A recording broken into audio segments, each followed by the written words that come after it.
है, चाहे national level हो चाहे स्टेट लेवल हो, बीजेपी की जो सरकार है वो एक भी पेपर इस देश में नहीं करवा पाती। जिसका बाप चोर हो तो बच्चे भी वैसे ही चोर ही होंगे। धर्मेंद्र प्रधान है वो इस्तीफा देगा तो जो नीचे स्टेट लेवल पे है ना, तो उन तक भी एक मैसेज जाएगा कि अगर तुम भी ये चीजें करोगे तो तुम्हारी भी कुर्सी हिलेगी, तुम भी यहाँ से हटा दिए जाओगे। इंटरनेशनल लेवल पे जो अब सिचुएशन अभी बनी है ना, आने वाले टाइम में ऐसी हो जाएगी कि भारत को एक बहुत ही गलत तरीके से देखा जाएगा। मोदी जी में खौफ है तो उसी इस हमारे प्रोटेस्टों को खत्म करने के लिए वो गुंडों को भेज देते हैं, कभी पुलिस को आगे कर देते हैं। तो मैं इस समय दिल्ली के जंतर मंतर पर मौजूद हूँ और यहाँ सीजेपी के प्रोटेस्ट को यानी कॉकरोच जनता पार्टी के प्रोटेस्ट को आज 8वां दिन है। इसी शनिवार को सीजेपी ने यहाँ से प्रोटेस्ट की शुरुआत की थी। पहले एक दिन का प्रोटेस्ट था, उसके बाद में इस प्रोटेस्ट को कंटिन्यू कर दिया गया और आज 8वां दिन है। 8वें दिन में इस प्रोटेस्ट में क्या क्या बदलाव है उस पर हम चर्चा करेंगे। दरअसल पहले दिन के बाद लगातार जो इस आंदोलन के साथ किसानों का लगातार जुड़ना जारी है, यूपीएससी के छात्रों का लगातार जुड़ना जारी है और शिक्षक जो है जो कि यूट्यूब पर पढ़ाते हैं, ऑनलाइन जो शिक्षा देते हैं, उन शिक्षकों का भी इस प्रोटेस्ट में अपना समर्थन वो दे कर गए। तो लगातार इस तरह का जो समर्थन है वो लगातार प्रोटेस्ट को मिलता जा रहा है। और किसान जो है वो किसान 28 जो जून है, 28 जून को जो देश भर की जो खाप पंचायतें हैं वो एक बार फिर इस प्रोटेस्ट में शामिल होने वाली है। वहीं दूसरी ओर जो सोनम वांगचुक है वो भी रविवार से इस धरने पर इस प्रोटेस्ट में जो है वो अनिश्चितकालीन भूख हड़ताल पर बैठने वाले हैं। यानी अब ये प्रोटेस्ट जो है पिछले 8 दिन से लगातार चल रहा है और ये प्रोटेस्ट अभी और लंबा चलने की उम्मीदें हैं, क्योंकि सोनम रविवार से इस प्रोटेस्ट में जो है वो धरने पर बैठने वाले हैं, वो भी भूख हड़ताल पर बैठने वाले हैं। तो प्रोटेस्ट एक अपने अलग ही जो स्तर पर है वो लगभग पहुंच रहा है। लगातार हमने जो 8 दिनों में लगातार हमने जो अभिजीत दीप के उनसे बातचीत की, उनके प्रवक्ताओं से बातचीत की। उनके सिर्फ एक ही मांग है कि धर्मेंद्र प्रधान का इस्तीफा होना चाहिए। यानी अगर जब तक धर्मेंद्र प्रधान इस्तीफा नहीं देंगे वो लगातार प्रोटेस्ट पर टिके रहेंगे। तो देखिए हमारी पूरी रिपोर्ट। सबसे पहले हम आपको दिखाएंगे कि दीपके ने आज प्रेस कॉन्फ्रेंस 8वें दिन प्रेस कॉन्फ्रेंस करके क्या कहा, उसके बाद हम यहाँ के क्या हालात है वो आपको दिखाएंगे और लोगों ने यहाँ क्या कहा। तो पूरी रिपोर्ट आप देखिए। कि महाराष्ट्र में टीईटी का पेपर लीक हुआ है, एक दिन कल को वो पेपर होने वाला था, एक दिन पहले पेपर रद्द किया जाता है। तो इससे तो इतना साबित हो गया, चाहे नेशनल लेवल हो चाहे स्टेट लेवल हो, बीजेपी की जो सरकार है वो एक भी पेपर इस देश में नहीं करवा पाती है। बिना पेपर लीक हुए या बिना एग्जाम कैंसिल हुए बीजेपी की सरकार एक भी पेपर नहीं करवा पाती। ये बात तो क्लियर हो गई, सबको समझ आ चुकी है। डबल इंजन की सरकार, डबल इंजन जो है इनका वो डबल लीक बन चुका है। देश में नीट लीक होता है, महाराष्ट्र में टीईटी लीक होता है और ये कोई पहली बार नहीं हो रहा है। 2017-18 में हमने देखा है कि 18,000 जो स्टूडेंट्स क्वालिफाइड किए गए थे उसमें से 8,000 स्टूडेंट्स की जो रीचेकिंग हुई, उनका फिर से क्वालिफिकेशन चेक किया गया, तो उसमें से पता चला कि 8,000 स्टूडेंट्स जो थे, जो एस्पिरेंट्स थे, वो तो क्वालिफाइड ही नहीं थे। इन लोगों से घूस लेकर सीटें भरी गई थी और ये पूरा ओपन सीक्रेट है, ये सबको पता है। पुणे के टीचर यूनियन बार बार बोल रहे हैं कि टीईटी के एग्जाम में बहुत ही बड़ा घोटाला चल रहा है, करप्शन चल रहा है, जहाँ 1-1, 2-2 करोड़ में सीटें बेची जाती है।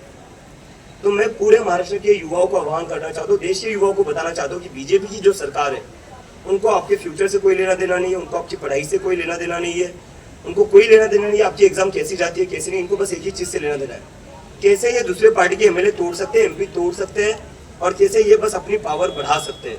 बाकी इनको किसी भी चीज़ से फर्क नहीं पड़ता है। एक दिन पहले एग्जाम कैंसिल करके अब वो जो स्टूडेंट्स ऑलरेडी सेंटर्स पर पहुंच गए थे, 1,000 से ज़्यादा सेंटर्स थे, उसके लिए बच्चे निकल चुके थे, एग्जाम के लिए स्टूडेंट्स निकल चुके थे, उनका क्या होगा? वो कहाँ जाएंगे? अब उस खर्चे की भरपाई कौन करेगा? आप 50-50 करोड़ में एमपी फोड़ रहे हो। ये जो स्टूडेंट्स का खर्चा है, जो एप्लीकेशन फॉर्म का खर्चा है, अभी कई लोग ट्रांसपोर्ट कॉस्ट होगा, वहाँ होटल लेकर रुके होंगे, इसकी खर्चे की भरपाई कौन करेगा? तो एक बात तो क्लियर है, बीजेपी इस देश में एक भी एग्जाम नहीं करवा पाती, क्योंकि ये अनपढ़ और गवार लोग हैं, इन्होंने खुद कभी एग्जाम दी नहीं है, इसलिए ये लोग खुद कोई एग्जाम करवा नहीं सकते।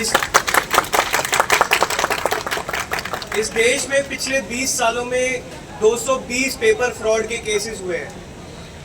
कल का महाराष्ट्र टीईटी पेपर मिला के नंबर 221 हो जाता है। 2015 के बाद से 148 पेपर फ्रॉड के केसेस इस देश ने देखे हैं।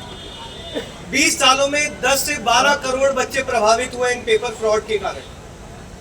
कब तक हम लोग ये सहन करेंगे? जितने भी लोग, अगर आप आज ये सोच रहे हैं कि चलो कोई नहीं, हमारे बच्चे का पेपर लीक तो नहीं हुआ, अगर युवा ये सोच रहे हैं चलो कोई नहीं, हम जो पेपर दे रहे हैं वो तो लीक नहीं हो रहा, तो अगली बारी आपकी भी आएगी। जब तक आप आकर अपने हक के लिए नहीं लड़ेंगे, जब तक हम पेपर लीक पे रोकथाम के लिए यहाँ पर आकर नहीं बैठेंगे, तब तक पेपर लीक की घटनाएं रुकने वाली नहीं है। हम 8 दिन से लगातार यहाँ पर शांतिपूर्वक प्रदर्शन कर रहे हैं। कल 28 जून को सुबह 11 बजे से सोनम वांगचुक जी यहाँ पर अनिश्चितकालीन भूख हड़ताल पर बैठेंगे। देश के तमाम युवाओं से, छात्रों से, उनके माता पिता से, परिवारों से, दोस्तों से, रिश्तेदारों से हम हाथ जोड़कर अपील करते हैं कि ज्यादा से ज्यादा संख्या में जंतर मंतर पहुंचे। अगर आज आप अपने हक के लिए खड़े नहीं हुए तो कल ये शिक्षा व्यवस्था नहीं बदलेगी। तो ज्यादा से ज्यादा संख्या में जंतर मंतर पहुंचे, मिलकर धर्मेंद्र प्रधान का इस्तीफा लेंगे और शिक्षा व्यवस्था को बदलने की जो हमारी लड़ाई है उसको शुरू करेंगे। जी सर, क्या दवाई दे रहे हैं? हाँ, इधर हम फर्स्ट एड की दवाई दे रहे हैं। जिसको छोटा मोटा उल्टी उल्टी हो रहा है, पेट दर्द कर रहा है, तो सर दर्द कर रहा है, डिहाइड्रेशन हो रहा है, तो हम उनको ना ये दवाई दे रहे हैं हमारे तरफ से फ्री ऑफ चार्ज। तो गर्मी में जो आप हाँ, डिहाइड्रेशन के लिए, हाँ, इलेक्ट्रोलाइट पाउडर, गैस का दवाई वगैरह, सर दर्द का दवाई, पैर में चोट, कहीं जख्म हो गया, छोटा मोटा हम फर्स्ट एड ट्रीटमेंट दे रहे हैं। तो आप करते क्या है वैसे? मैं तो डॉक्टर हूँ, मैं डॉक्टर हूँ और मैं डेंटिस्ट भी हूँ, और हमारी डॉक्टर की यहाँ टीम है। अभी वो कुछ देर के लिए खाना खाने चली गई है, बाकी मैं छोटा मोटा यहाँ पर काम कर रहा हूँ, मैं डेंटिस्ट हूँ। तो जो लोग थोड़ा बहुत परेशान है उनको डायरेक्ट रामलीला हॉस्पिटल में, यहाँ पर कुछ वो यहाँ पर डायरेक्ट हम लोग पुलिस को बताते जाओ, गाड़ी लाओ, जाओ। आप कहाँ से आइए? उत्तराखंड। इसलिए आई है आप यहाँ? सर यही है हमारी मांग कि जो धर्मेंद्र प्रधान है वो रिजाइन करे, क्योंकि जो उन्होंने पूरा सिस्टम हैक कर रखा है, पूरे सिस्टम को भ्रष्ट कर रखा है। कोई भी एग्जाम उन्होंने ऐसा किया ही नहीं कि जो बिल्कुल क्लियर तरीके से करा दिया जाए। नीट का देखो, जो इतना बड़ा एग्जाम होता है जिससे बड़े बड़े डॉक्टर बनते हैं, उस पेपर को लीक करा दिया। फिर सेम ऐसे ही, क्योंकि कहते हैं ना कि जिसका बाप चोर हो तो बच्चे भी वैसे ही चोर ही होंगे।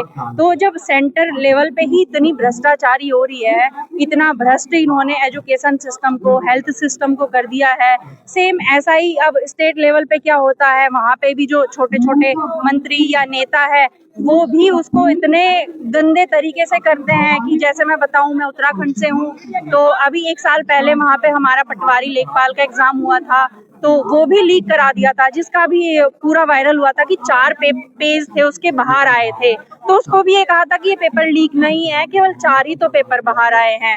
तो हमने वहां भी प्रोटेस्ट किया था, हफ्ते 10 दिन तक हमारा प्रोटेस्ट चला था, जिसमें पुलिस फोर्स ने पूरा डंडे लाठी चला के बच्चों के ऊपर खूब मतलब मार पीट, सर फोड़ दिए थे। उसके बाद तभी 10 तारीख को आनन फानन में ये लेके आए थे कि 10 तारीख को क्या लेके आए थे, नकल विरोधी कानून। लेकिन वो नकल विरोधी कानून लाए 2 साल बाद, फिर उस कानून की ऐसी धज्जियां उड़ाई इन लोगों ने। जो हाकम सिंह था, जिसको विद प्रूफ पकड़ा था, वो 3 साल जेल में रहने के बाद अभी हमारा पिछले मंथ एग्जाम हुआ वापस से, वो जो पेपर लीक हुआ था वो भी दोबारा कराया। उससे 2 महीने पहले इन्होंने उस हाकम सिंह को बाहर रिहा कर दिया, क्लीन चिट दिलवा करके। अब वापस से उस पेपर में भी इतनी गंदी तरीके से इन्होंने सेटिंग की है कि जो बच्चे प्रेजेंट ही नहीं थे उनकी एब्सेंट भरी गई है। अंदर खाने जो OMR सीट है उसके थ्रू इन्होंने पेपर अप कर दिया है। तो बस वही है कि अगर बड़े लेवल पे चीजें चेंज होंगी, मुख्य जो इनका धर्मेंद्र प्रधान है वो इस्तीफा देगा, तो जो नीचे स्टेट लेवल पे है ना, तो उन तक भी एक मैसेज जाएगा कि अगर तुम भी ये चीजें करोगे तो तुम्हारी भी कुर्सी हिलेगी, तुम भी यहाँ से हटा दिए जाओगे। तो हमारी यही मांग है सर कि आप अच्छा करिए। क्या प्रधानमंत्री नरेंद्र मोदी के पास कोई इतना कैपेबल मंत्री नहीं है कि जो एजुकेशन मिनिस्टर बना दे? हमारी जो इकोनॉमी है उसमें कहते हैं कि एजुकेशन और शिक्षा, स्वास्थ्य, जीवन प्रत्याशा, ये 3 चीजें मेन मानी जाती हैं। शिक्षा खराब है तो कहाँ से डॉक्टर बनेंगे, कहाँ से इंजीनियर बनेंगे। स्वास्थ्य खराब होगा तो जीवन प्रत्याशा, इंसान की तो जीने की इच्छा ही खत्म हो जाएगी, वो जिएगा ही नहीं। तो फिर कैसे विकास होगा, कैसे हमारा जो कंट्री है वो डेवलप होगा, कैसे हम प्रोग्रेस करेंगे, कैसे हम यूएस से आगे जाएंगे, कैसे हम चाइना से फाइट करेंगे। तो उसके लिए एजुकेशन जरूरी है, और एजुकेशन ही हमारी खत्म कर दी इन लोगों ने, तो हम प्रोग्रेस नहीं, हम तो खत्म ही हो जाएंगे। आगे जो हमारी इंटरनेशनल लेवल पे जो अब सिचुएशन अभी बनी है ना, आने वाले टाइम में ऐसी हो जाएगी कि भारत को एक बहुत ही गलत तरीके से देखा जाएगा। जैसे मीडिया का है, हंगर प्रेस में हो गया, खुशहाली में देखो, गरीबी में देखो, मतलब किसी भी उसमें जो इंडेक्स में भारत की जो रैंक है वो डाउन ही होती जा रही है, ना कि बढ़ते हुए। और जो मोदी जी ये कंपेयर करते हैं ना, नेहरू ने ये, इन्होंने 70 साल में, अरे कंपेयर करना है तो अच्छे से करो ना। उन्होंने जो नहीं किया तुम करके दिखाओ। उन्होंने आईआईटी बनाया, उन्होंने डीआरडीओ बनाया, उन्होंने टेक्निक चीजें करी है। तुमने क्या किया है? तुमने बस देश को बांटने का ही काम किया है, बस हिंदू मुस्लिम। अब इस प्रोटेस्ट का इफेक्ट ये जा रहा है कि उन लोगों में क्या है, उन्हें पता चल गया कि जो उन्होंने ये किया था ना हिंदू मुस्लिम, कि लोग अब समझ चुके हैं। तो अब उनको क्या है, ये डर है कि अब कैसे बांटा जाए, क्या इनको टेक्निक से हटाया जाए, क्योंकि ये तो एक हो चुके हैं। जो उनकी ये पॉलिसी थी वो अब खत्म हो चुकी है। तो अब शायद मुझे ऐसा लगता है मोदी जी में खौफ है, तो इस हमारे प्रोटेस्टों को खत्म करने के लिए वो गुंडों को भेज देते हैं, कभी पुलिस को आगे कर देते हैं। तो प्लीज मोदी जी आप ये ना करिए, क्योंकि गेंद अभी भी आपके ही पाले में है।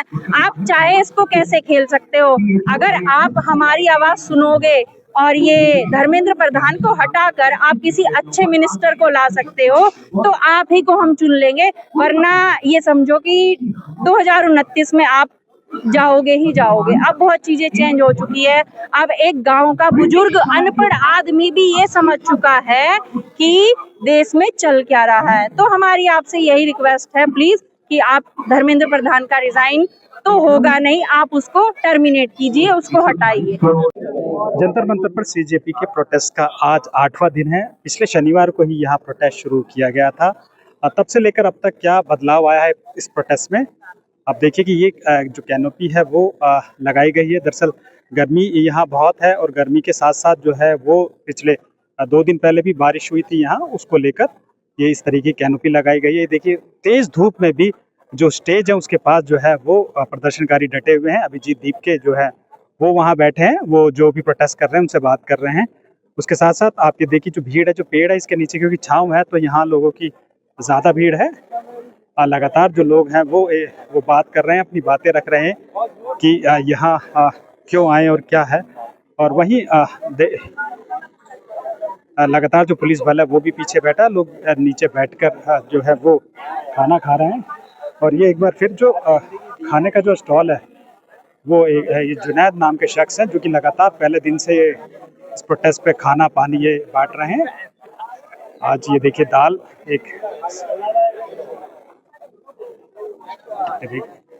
छोले दाल और चावल जो है वो यहाँ डिस्ट्रीब्यूट किया जा रहा है, फ्री डिस्ट्रीब्यूट किया जा रहा है। पानी, और ये डॉक्टर एक छोटा सा जो है वो क्लिनिक है वो भी यहाँ लगाया गया है। और इसके साथ साथ जो KYS क्रांतिकारी युवा संगठन है, इनके कार्यकर्ता भी यहाँ लगातार बैठे हैं।